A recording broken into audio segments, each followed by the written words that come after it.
William Foster's weathered hands trembled as he stared at the smoldering remains of his medal collection.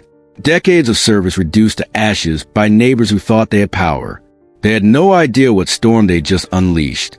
William Foster had always lived by the military values that defined his 75 years of life: honor, duty, and respect. The stooped, gray-haired veteran moved slowly these days, his one straight posture now curved with age, but the pride in his faded eyes remained undiminished. When his son, Colonel James Foster, returned from Afghanistan after his third deployment, William wanted to honor him. Despite his modest means and simple plaid shirt and worn khakis, William meticulously arranged his own medal collection, earned over decades of service, in a handcrafted display case. He positioned it proudly on his porch beside an American flag that waved gently in the morning breeze.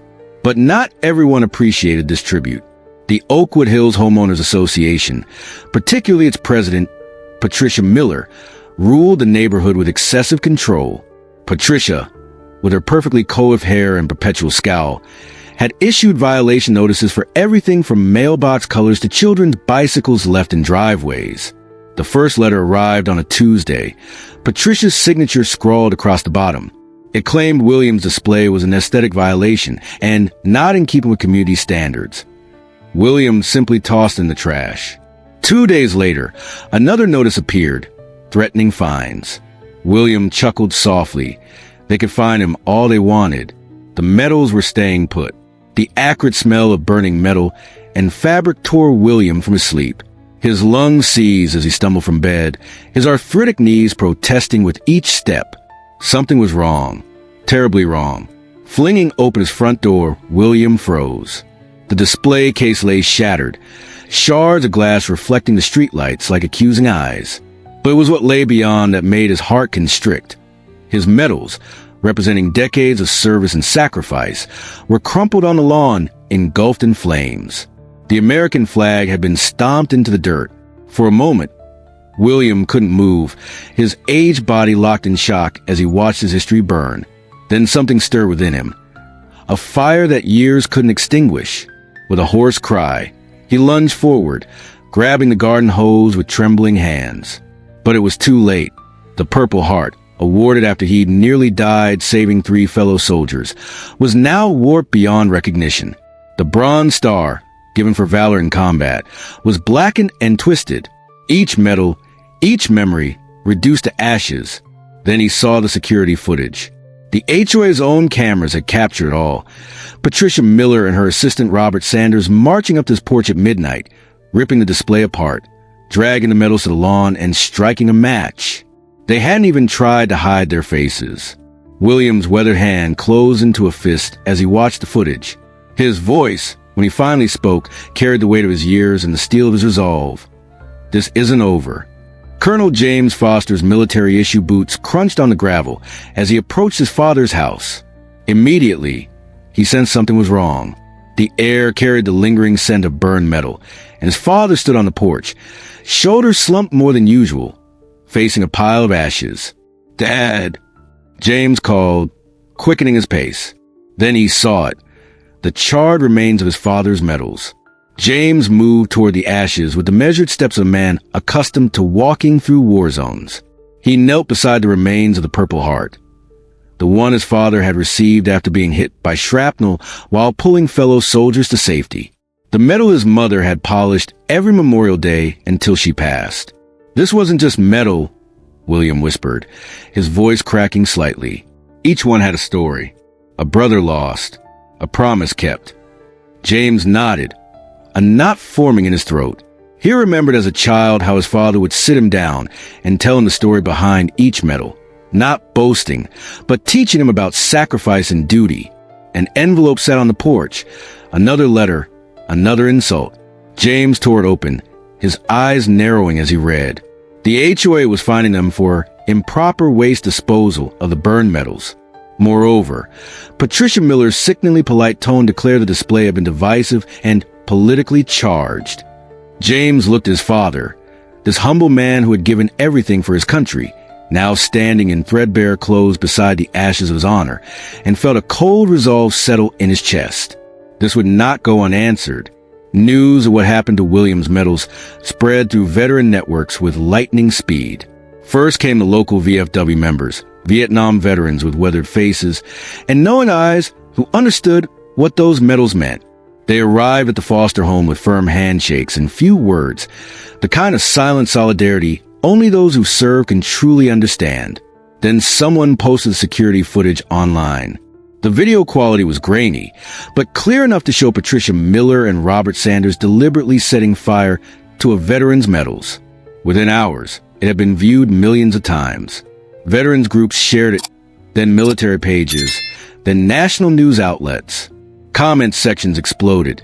Disrespecting a veteran is disrespecting America, who burns a Purple Heart. This is what we fought for? Phone calls began pouring in. James couldn't keep up. Veterans Affairs officials, military charity organizations, active duty service members, all offering support, all expressing outrage. The story wasn't just about medals anymore. It had become about respect for service and sacrifice. Social media became a battleground of its own. Military families posted pictures of their loved ones' medals with captions like, "Try burning these. And this is what honor looks like." One viral post showed a 90-year-old World War II veteran standing at attention beside his displayed medals with the caption, "Burn one set and 10,000 more stand in defiance." Then came the call that changed everything. James didn't recognize the number, but answered anyway. "Colonel Foster, this is Lieutenant General David Richards, U.S. Army, retired." James straightened instinctively. "Yes, sir. I saw what happened to your father's medals." The general's voice was calm, but carried unmistakable steel.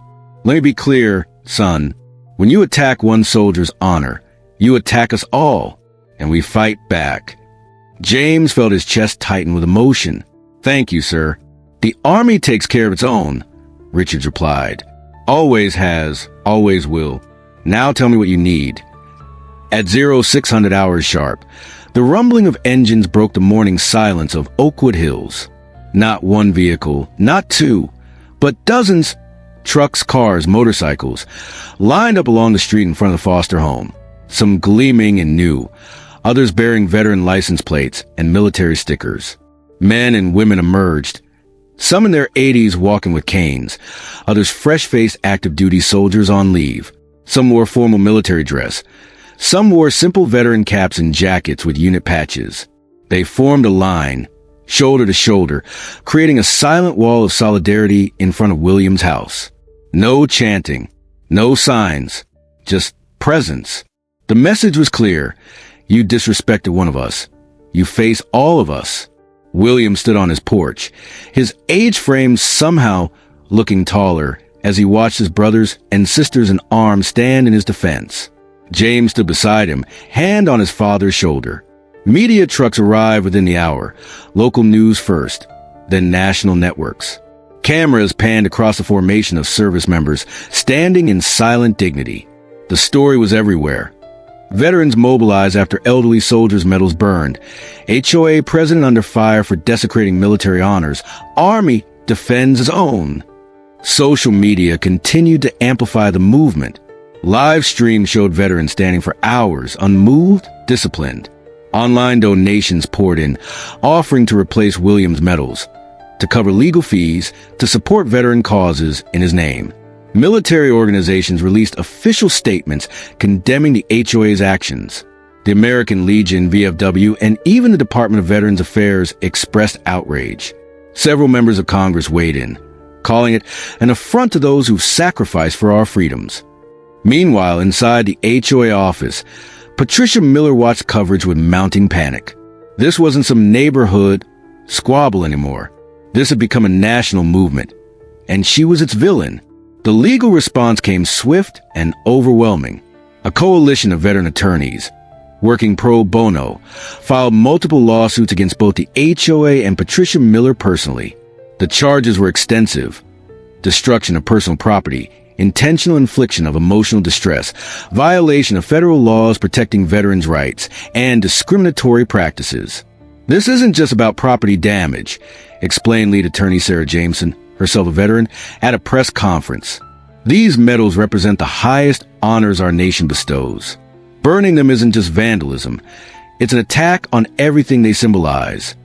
The lawsuit specifically cited violations of the Service Member Civil Relief Act, which provides protections against penalties and harassment of military personnel and veterans. The HOA had crossed a federal line. Then came the hammer drop. The state attorney general held a press conference on the courthouse steps. My office has opened an official investigation into the Oakwood Hills HOA for allegations of corruption, extortion, and discrimination, he announced, cameras flashing. What began with the unconscionable burning of a veteran's medals has uncovered what appears to be years of systematic abuse. Reporters began digging deeper into HOA records, and what they found was damning. For years, Patricia and her board had targeted certain residents with excessive fines, particularly the elderly, veterans, and minorities. Families were forced out when they couldn't pay, only for their homes to be purchased by friends of board members at below-market rates. Whistleblowers emerged from everywhere. Former board members, homeowners, even Patricia's former assistant. One ex-board member gave an anonymous interview. Patricia ran this HOA like her personal fiefdom. The rules weren't about community standards. They were about control and retribution. Federal agencies took notice. The FBI and Department of Housing and Urban Development began reviewing cases of potential fraud and discrimination. What had started with burned medals was now exposing years of corruption. Patricia Miller's carefully constructed kingdom was crumbling, and she was about to face the consequences. Patricia Miller sat in her office, watching her empire collapse in real time. HOA board members were resigning by the hour. Her phone rang constantly with reporters she refused to answer, and her email inbox overflowed with hate mail. "This will blow over," she insisted to Robert, who looked increasingly anxious. "They can't touch us. We were enforcing the rules." Patricia still didn't understand. She thought this was just another neighborhood dispute she could bulldoze through with her authority. She was wrong. An emergency HOA board meeting was called, but not by Patricia. When she arrived, the remaining board members, pale-faced and nervous, had already prepared the paperwork for her resignation. "This is outrageous," she sputtered. "I built this HOA. I made this neighborhood what it is." But the decision had already been made. The lawsuits had bankrupted the HOA's insurance coverage. Legal fees were mounting. The corruption investigation was proceeding, with cameras rolling. Patricia was forced to resign in disgrace, her signature trembling as she signed the papers. As she walked out of the building, a small crowd had gathered. Some homeowners who had suffered under her rule shouted accusations. Some simply watched in silence, witnessing justice unfold. But what broke her completely was the line of veterans standing at attention along the sidewalk. They weren't yelling. They weren't protesting. They were simply watching, their presence more damning than any words could have been. Patricia hurried to her car, head down, finally understanding what it meant to face an opponent she couldn't intimidate or control. The Foster incident, as it came to be known, sparked something larger than anyone expected. What began as one veteran's fight for respect became a nationwide movement for reform. In state capitals across the country, lawmakers who had seen the footage, who had witnessed the outpouring of support for William Foster, began drafting legislation. Democrats and Republicans found rare common ground in their outrage. A bipartisan bill emerged, officially titled the Veterans Display Freedom Act, but quickly nicknamed the Foster Act. Its provisions were straightforward. HOAs could no longer restrict military displays, including flags, service emblems, medals, or memorials on private property. Fines or penalties against veterans for displaying military memorabilia were explicitly prohibited. Any HOA attempting to retaliate against a military family would face federal penalties. It wasn't just a policy change, it was a statement. You do not dishonor those who serve. On the day of a congressional vote, William and James Foster sat in the gallery of the Capitol, surrounded by veterans from every branch and era of service. William, in his simple plaid shirt and with his stooped shoulders, looked out of place amid the grandeur. Yet he was the reason they were all there. When the final votes were tallied, the bill passed with overwhelming bipartisan support. The chamber erupted in applause. Representatives, senators, and visitors all rose to their feet in respect, many turning toward William. James looked at his father and saw tears in the old man's eyes. Not from sadness, but from the realization that his suffering had created lasting change. His medals had been destroyed, but their legacy would now protect countless other veterans. "Your medals may be gone, Dad," James said quietly, "but look what they've accomplished."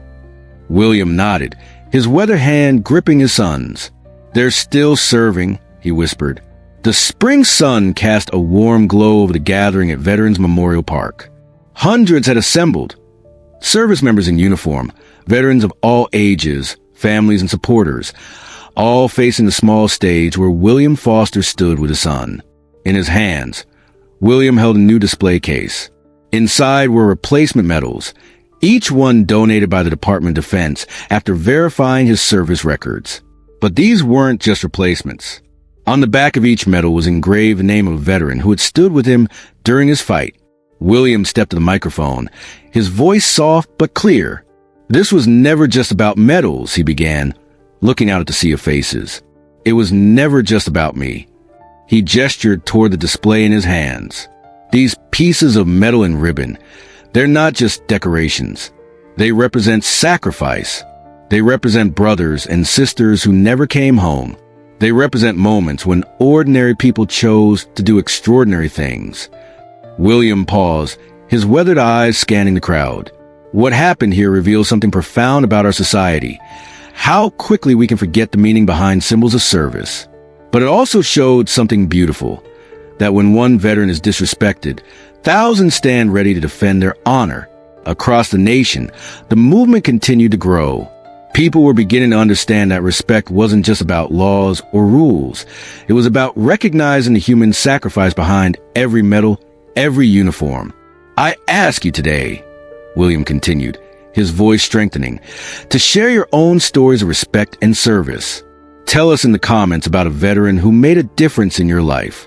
Subscribe to these stories of courage, so they're never forgotten, because when we share these stories, we keep their spirit alive." As William finished speaking, a wave of phones appeared in the crowd. People recording, sharing, commenting in real time. The movement wasn't ending. It was transforming into something even more powerful. A community committed to ensuring no veteran sacrifice would ever be forgotten or disrespected again. "The medals may be symbols," William concluded, "but the respect they represent is what truly matters." Like this video, if you agree that honor isn't just in what we say, it's in how we treat each other every day. The elderly veteran's story had transformed from a personal tragedy into a national lesson about respect, community, and enduring power of standing together against injustice.